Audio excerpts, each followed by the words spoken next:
Ouais, Gabriel, tu prends tout mal. Oui, c'est mon rôle, c'est le rôle que j'ai décidé de me donner, c'est mon travail sur les réseaux sociaux, c'est de déconstruire la grossophobie. Et la grossophobie, vous ne le savez peut-être pas, mais déjà c'est très souvent lié à la misogynie, et la misogynie c'est partout.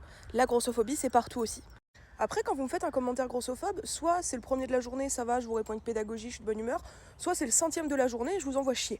Il faut savoir aussi que j'essaye des fois d'expliquer avec bonne humeur, comme je le fais là, très gentiment, très posément, de manière très pédagogue. Cette vidéo va flopper.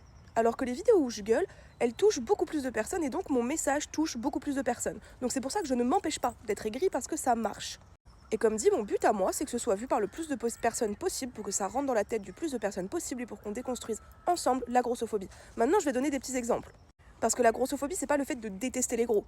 C'est alimenter la société grossophobe et alimenter tous les biais grossophobes qui vont avec. Mais ça, j'ai des podcasts qui en parlent si ça t'intéresse. Prenons par exemple, t'arrives sur mon live et tu me dis « Oh là là, Gabrielle, t'as maigri, t'es trop belle ». Deux options s'offrent à moi. Soit je te réponds en te disant pourquoi est-ce que tu dis ça? Est-ce que si j'avais grossi, tu me l'aurais fait remarquer aussi? Soit je réponds en te disant ne fais pas de commentaires sur mon corps, ce n'est pas poli.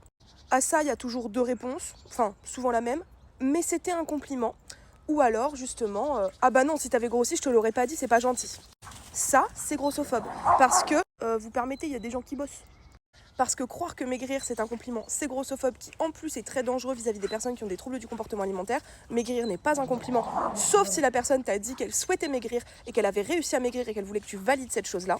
Et me dire, bah si je peux complimenter ton corps quand t'as maigri, mais surtout pas quand t'as grossi, ça veut dire que grossir c'est une insulte et maigrir c'est un compliment. Et on en revient au même, non, avoir un changement sur le corps ce n'est pas un compliment, ce n'est pas quelque chose à remarquer. Tu n'as pas besoin de dire à quelqu'un, oh là là t'as des boutons, t'as pas besoin de dire à quelqu'un, oh là là t'as grossi, oh là là t'as maigri. Poliment, on ne fait pas de commentaires sur le corps des gens. Et donc là, on va dire que je suis aigrie. Pas de souci. Ne commentez pas le corps des gens et arrêtez de croire que maigrir est un compliment. Après, il y a les habituels, t'es pas grosse, t'es belle. Ce à quoi je vais te répondre, bah, ta gueule. En fait, déjà parce que quand tu me dis que je suis pas grosse, c'est un mensonge. Et en plus, quand tu opposes le fait d'être grosse et belle, c'est grossophobe.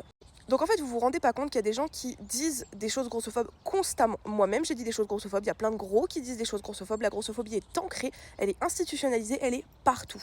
Et mon rôle sur les réseaux sociaux, c'est de déconstruire la plus petite trace de grossophobie. Non, je ne vais pas me battre avec les gens qui me disent « t'es obèse, t'es moche ». Je m'en fous, c'est des haters, si même pas, je m'en bats les couilles.